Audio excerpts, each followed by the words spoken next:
Greetings and welcome back to the No Channel.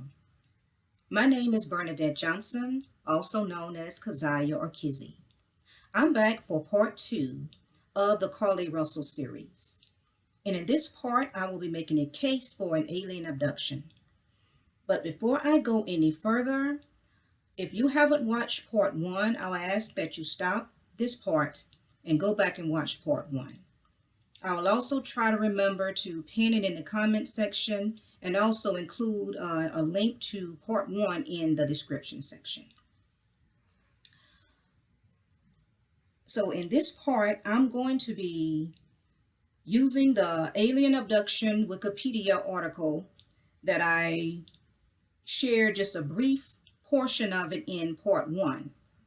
And I'm going to be comparing that article where it gives, well-known accounts of people who've claimed they've been abducted by aliens, as they're known in the modern world.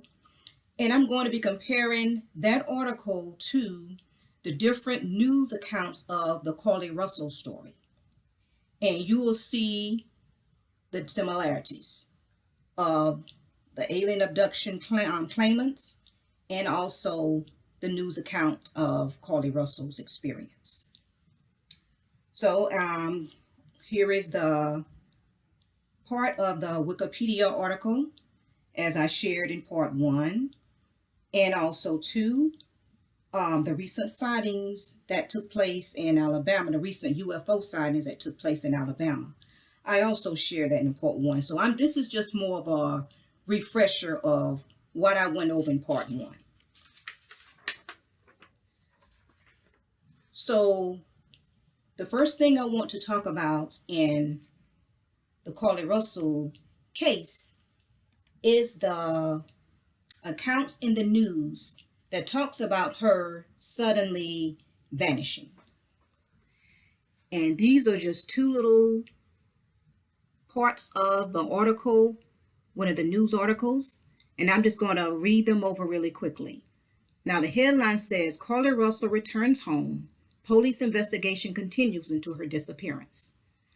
So after days of searching, the family of Carlee Russell is relieved that she has safely returned home. Russell returned home on foot Saturday evening after missing for 2 days. Police said Russell vanished. I have vanished underlined for a reason. She vanished Thursday evening after stopping to check on a toddler she allegedly saw on the side of the road. And then the next part I underlined and read is, now this is what the police chief Dersey said. Forgive me if I'm mispronouncing his name. We deal in facts, not innuendos or conclusions that we make, said Dersey. We deal with facts. All of those facts will come out. So right now we know that she was there and then she wasn't. I'm going to say that again. She was there and then she wasn't. Now she's home, which is what we wanted, and all of those things in between we're looking at. Dersey's could not affirm whether or not Russell was abducted. So I underlined vanished and she was there, now she wasn't. What does he mean by that? She was there and now she wasn't. Now, let's go to the article in Wikipedia. Now, check out what's in the red box here. Now, this is what abduction claimants say. As the alleged abduction proceeds, claimants say that they will walk or be levitated into an alien craft, in the latter case, often through solid objects such as walls, ceilings, or closed windows. This is like they get beamed through something solid. Now, I don't know how many of you watch sci-fi movies, but I remember one in particular I'd watched, Stargate. And Stargate ended up becoming part of a series. But this is a Stargate movie with Kurt Russell, I believe, where they are beamed up into this alien spaceship.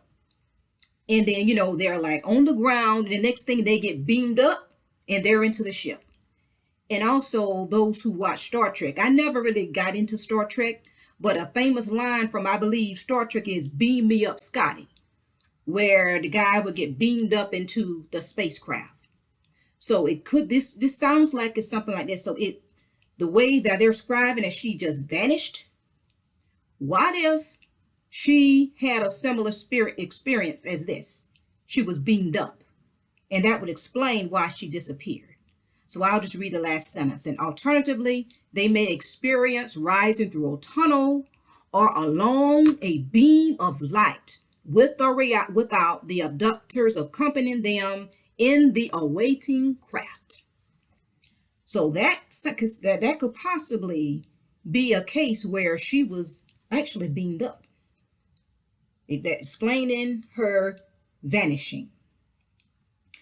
Okay, the next thing I want to go into is the memory issues. Now, this is what the police or investigators are saying that she said.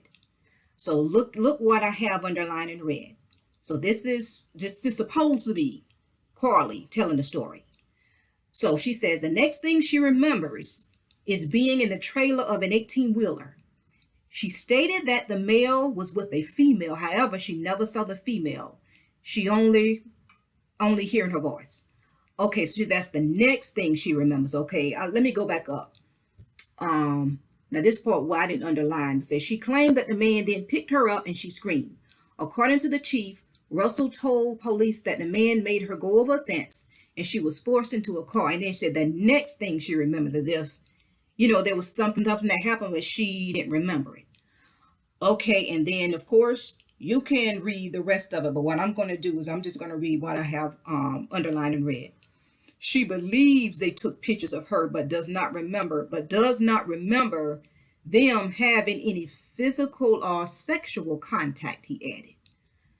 I mean, if something that drastic happened to you, if someone had some physical contact, sexual contact, I would think you would remember unless it was so traumatic that you blotted it out. But she says she does not remember. So this here would seem to suggest that she was having issues with her memory. So now let's go back to the article. Now part of it is, this is part of it where it says in number 5, loss of time. Abductees often say that they rapidly forget the majority of their experience, either as a result of fear, medical intervention, or both. So that's a common thing. So for her to say she don't remember whether they had contact with her, that's a common thing with a lot of alien abductees, alleged alien abductees. Okay, let's continue on. Let's stay with the whole memory distortions. Now these are more snippets from different articles. The first one is from CNN and the other one is from The Root. She claimed she was abducted by a man who forced her into a car and then an 18-wheeler truck while blindfolded, and then in an 18-wheeler truck while blindfolded, but not restrained and held at a home where a woman fed her cheese crackers, Dursey said. And then the next article. Hoover Police Nick Dursey said Russell left her job at 8:20 p.m. July 13th, and surveillance footage showed her concealing. Okay, let's skip over that. Let's get to the last sentence. Yes. After picking up the food she ordered, she went to Target where she bought some granola bars and Cheez-Its. Only the food she ordered was found in the vehicle when the police arrived. Only the food she ordered. So I underlined the red underline. I underlined the first one where the woman fed her cheese crackers, and then I also underlined what she bought from the store, which was granola bars and Cheez-Its. I have that underlined for a reason. Now this is an article that I also shared in part 1, where titled Memory Distortion in People Reporting Alien Abductions. And I'm just going to read, this is just an abstract that I'm going to read. false memory creation was examining people who reported having recovered memories of traumatic events that are unlikely to have occurred, abduction by space aliens. So a variant of the Rodiger-McDermott paradigm, okay, I'll skip over that, was used to examine false recall and false recognition in three groups. People reporting recovered memories of an alien abduction, people who believe they were abducted by aliens but have no memory, and people who deny having been abducted by aliens. So those are just the different groups of the people and their, different experiences. That's what that's talking about. Those reporting recovered and repressed memories of alien abduction were more prone than control participants to exhibit false recall and recognition. The group did not differ in correct recall or recognition. Hypnotic suggestibility, depressive symptoms, and schizotypic features were significant predictors of false recall and false recognition. So, as you can see in the this little abstract here, people who have claimed they've been abducted by aliens experience memory distortions. So this story that they said Carlee Russell shared about her experience, it may not necessarily be accurate.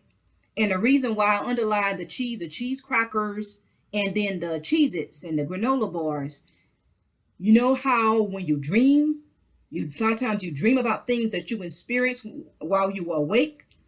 So maybe it was memories from what she was experienced before the abduction getting mixed in with her, alleged alien experience. So I just wanted to share that how your memories can get distorted. And, because they said that they're also known to play with people's minds. So, and we'll get into that a little later in this presentation. So I wanted to share that. So let's move along. Now let's talk about her condition upon her return. And as her mother said, she was not in a good state when she returned home. And you can read the parts that I have here of different articles, but I'm just going to concentrate on what I have underlined in red. So Russell, she was taken to an area hospital to be evaluated and was treated and released. So for her to be treated, that goes to show that she had some kind of injuries. And then the next one that I have underlined is, after receiving medical attention, Russell spoke with investigators Sunday, and they observed a small lip injury and a tear in her shirt. And Saul said that she had $107 cash in her right sock. And then also I have the last thing that I have underlined is, now this is her mother talking in the interview, one of the interviews that she gave. She said, "We tried to hug her as best we could, but we had to stand back because she was not in a good state. We had to stand back and let medical professionals work with her." So that's what her mother said. So, I found that kind of, strange, for her mother to say, she was not in a good state. I just thought that was sort of strange. And also, too, it was a headline that, here's a headline here where it says, "Shocking new security footage shows conscious Carlee Russell returning home by herself 49 hours after going missing." She actually returned home by foot. So now, let's go back to the article. Number 6, return. The abductees are returned to Earth, occasionally in a different location where they were allegedly taken, or with new injuries or disheveled clothing. She was I'll just say allegedly taken. She was on an interstate, but when they returned her, they returned her close to her home. So it was close enough for her to walk on foot. So it was in a different location. They also say return with new injuries. They observed a small injury on her lip, and also too, her mother said they couldn't really hug her because she was not in a good state. And it says disheveled clothing. There was a tear on her shirt. So it adds up to an alien abduction. Okay, so let's continue. Okay, now this next account here. So I'm going to just read what I have. I have the headline here, but I'm just going to read what I have in red. And said, and she said that they took her in a house and made her get undressed. She believes they took pictures of her, but does not, that was in the what I shared before, does not remember them having any physical or sexual contact. So she said they made her get undressed, and she believed they took pictures of her. So back to the article. So this is under trauma and recovery. Say most people alleging alien abductions report invasive examinations of their bodies. If someone is making you get undressed and possibly taking pictures of you, that is most definitely an invasion of your body, examination of your body. So what she experienced and what most people who claim to be abducted, have been abducted, they experience the same thing. Okay, so let's continue.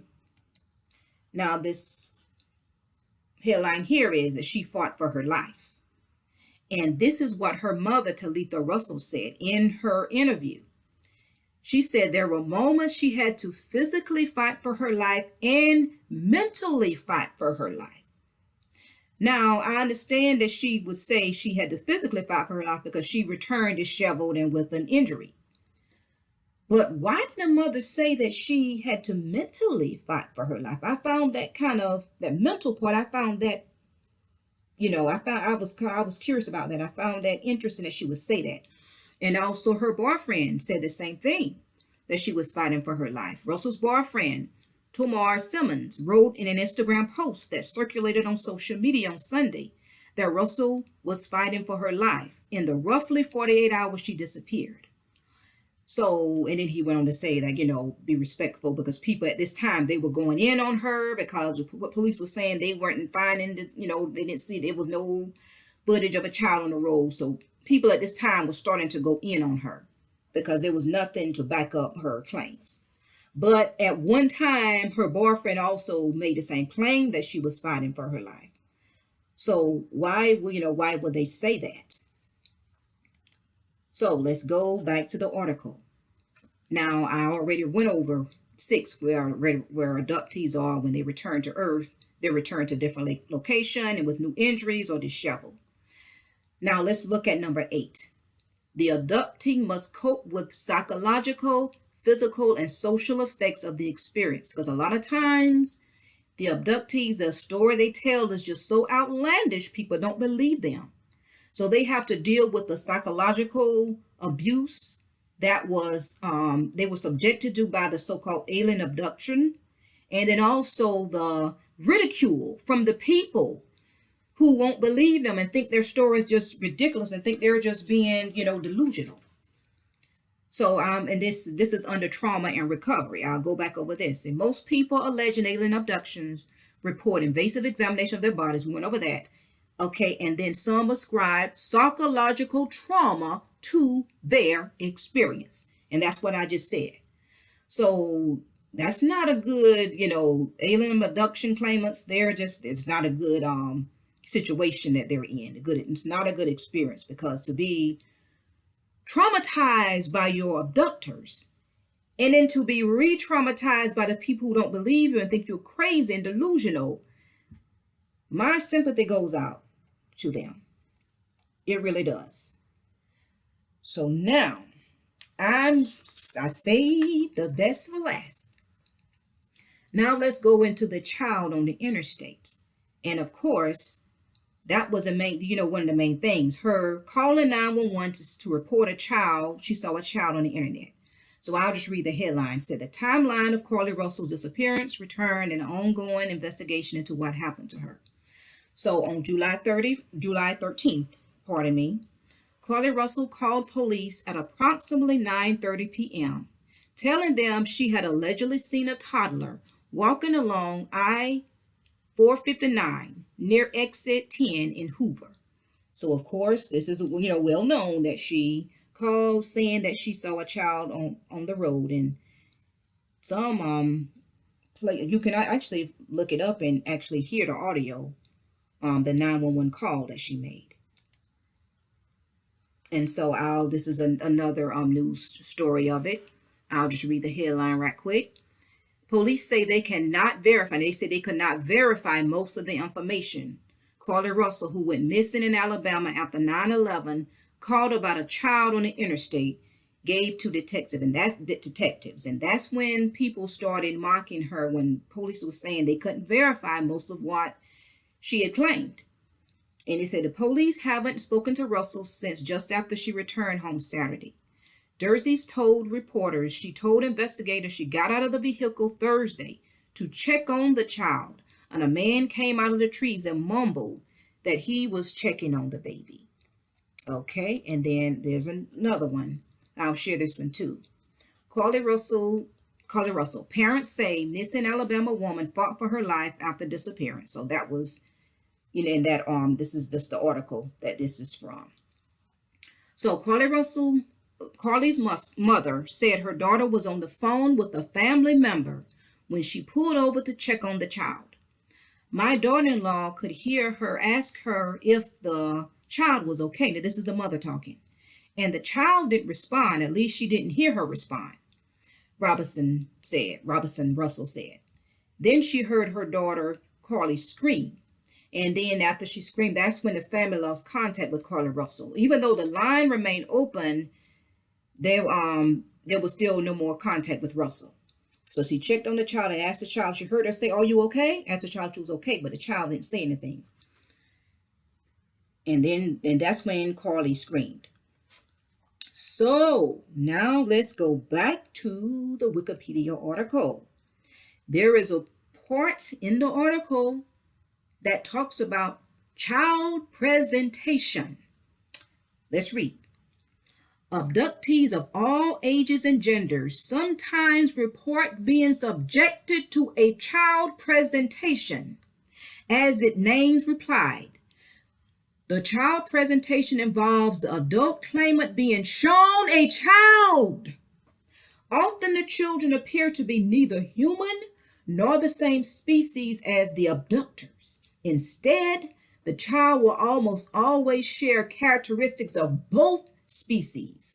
These children are labeled by experiencers, these are the claimants, as hybrids between human and their abductors, usually grays. That's a type of alien, the grays. So unlike Bud Hopkins, this was a case, alien abduction case, and Dave Jacobs' folklorist, Thomas E. Bullard could not identify a child presentation phase in the abduction narrative. So this is just another paragraph. I won't bother about reading that second paragraph, but it's that first paragraph. Now, this one really shocked me when I was reading through this article and I saw the child presentation. And didn't Carlee Russell claim that she saw a child? Yes, she did. Let's continue.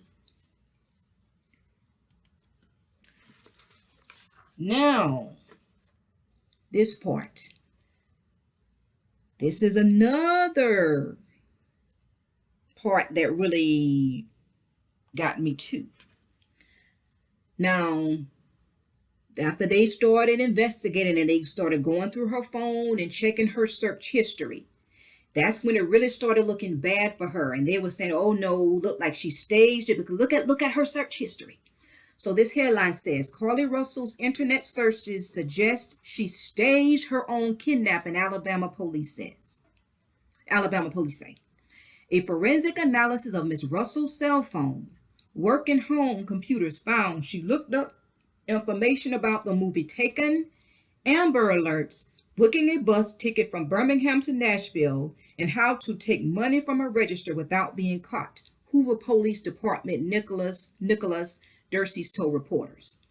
And then in the next article, Dersies also said investigators, with the help of the Secret Service, analyzed Russell's cell phone for the days leading up to her disappearance and the day she vanished. Some of the internet searches include, on July 11th, a search for it if you have to pay for an Amber Alert. On Thursday, a search about a one-way bus ticket from Birmingham to Nashville, Tennessee. On Thursday, a search for how to take money from a register without getting caught. On Thursday, a search for the movie Taken, a film about abduction starring Liam Neeson. So let's go back to the article. And there is a part in here under capture. Notice what I have underlined in red. Abduction claimants report unusual feelings preceding the onset of an abduction experience. This period of foreboding can last up to several days before the abduction actually takes place or be completely absent. Now, they said that search she made was July 11th. The incident happened in July the 13th, so that would definitely be several days or a few days before the so-called incident. So were these premonitions? And I'm just going to share this. When I read the headline, it was because I was constantly checking the news for updates. When I read the headline where they talked about her searches, how those searches were suspicious and saying that, those searches suggest that she staged her kidnapping, it kind of rocked me for a minute, and then it came to me. Who's to say that those entities, whatever were dealing with her, they were probably following her for days before this alleged incident? Who's to say they didn't get inside of her head? Who's to say that, as you know, these entities, they can shape shift, they can look like humans? Who's to say one probably made contact with her and made conversations with her, and no telling the conversations were probably involving the movie Taken or Amber Alerts and things like that, which led her to make those searches. But I'm leaning more towards they got inside of her head and influenced her to do those kind of searches in order to set her up, to make it look like she staged her kidnapping. And then when I read this, that abduction claimants have periods of foreboding, as if they're having premonitions, like something is about to happen. So, and I'm going to read this one too. This one I don't have underlined, but I'm going to read this too. Said abductees also report feeling severe, undirected anxiety at this point, even though nothing unusual has actually occurred yet. So this is really, really looking more and more and more that it could have been an alien abduction. So let's continue. And there's another thing I'd like to share with you. Now, I shared that she went to the store, which was Target, to buy granola bars and cheese. That was the night she was allegedly taken. Why? I find it curious that she went to Target. I know you have Targets everywhere, but she went to Target. Maybe now you may say, well, maybe you read a little too much into this. But was this a clue? Because see, a lot of times the devil and his minions, they love to leave us clues. Even in movies, you see movies, some of these movies that were put out, that were produced decades ago. A lot of the things that took place in those movies are happening now. They're being fulfilled now. And as you know, Hollywood, as wicked as Hollywood is, who's to say they're not putting messages and clues in movies? And I see the same thing in this case. Target. Was this a clue? Was Carlee Russell targeted? And also her search for the movie Taken, was that also a clue? Was that mean she was going to be taken? So is this a case that we need to really sit down and decode it? Is this telling us something? Is her searches telling us something? Amber Alert. The child, seeing the child, Amber Alert. One-way bus ticket from Birmingham to Nashville. Did she feel like she had to, something was going to happen to her? She feel like she needs to leave where she is and go somewhere else? Why a one-way bus ticket? That's like she's going somewhere and never coming back. So I wonder, were these clues? And then I also think also with her parents. Now, people were saying that her father in that second interview, I believe her parents were interviewed twice. They said in that second interview, her father had some strange energy about him. Now, some was saying that, oh, well, he knew that by then he knew that Carlee Russell had lied and he was just going along with it. He was just being henpecked by his wife. I don't know why people so quick to think that the man is being henpecked by his wife. That probably not have been it at all. Maybe the parents knew more what was going on, but they were threatened. And they and Carlee were threatened and forced to go along with the hoax narrative. And she was forced to confess that she lied, even though she didn't. So what if Carlee Russell and her parents made a deal with the devil? Say fast, they made a deal with the devil. Because the devil and his minions are all over. You could have people who are masquerading as human. They may look human. They could be in your workplace. They could be on the police force. They can be your lawyers. They can be your politicians. As you know, they had attorneys. They had cops. They had investigators working with them, talking with them and communicating with them. And you know how they kept saying in the interview, well, they can't answer this because it's under investigation. What if they were being threatened and they were told what to say? So that might explain the father's weird energy. It wasn't that he knew that Carlee Russell had lied and was just going along with it. It could have been something totally different. So what if Carlee Russell had a paranormal encounter? Now, if you don't know what the word paranormal means, it's just more of a scientific way of saying supernatural.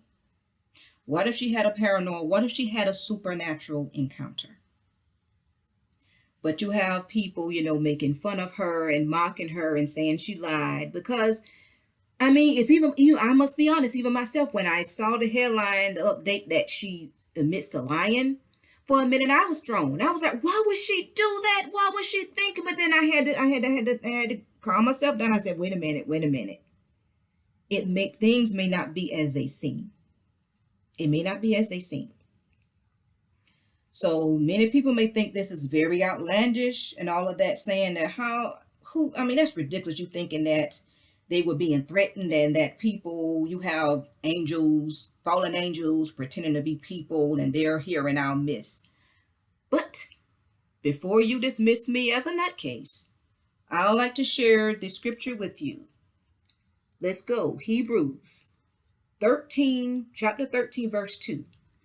Be not forgetful to entertain strangers, for thereby some have entertained angels unawares. That's in the scriptures. So that's why you have to be careful. And this can be good angels. These can be bad angels or fallen angels. So you have to be mindful of, and not to be so quick to dismiss something as some fairy tale. So this is what I have on part 2 of making a case for an alien abduction. So please feel free to get in the comment section and share what you think of this presentation.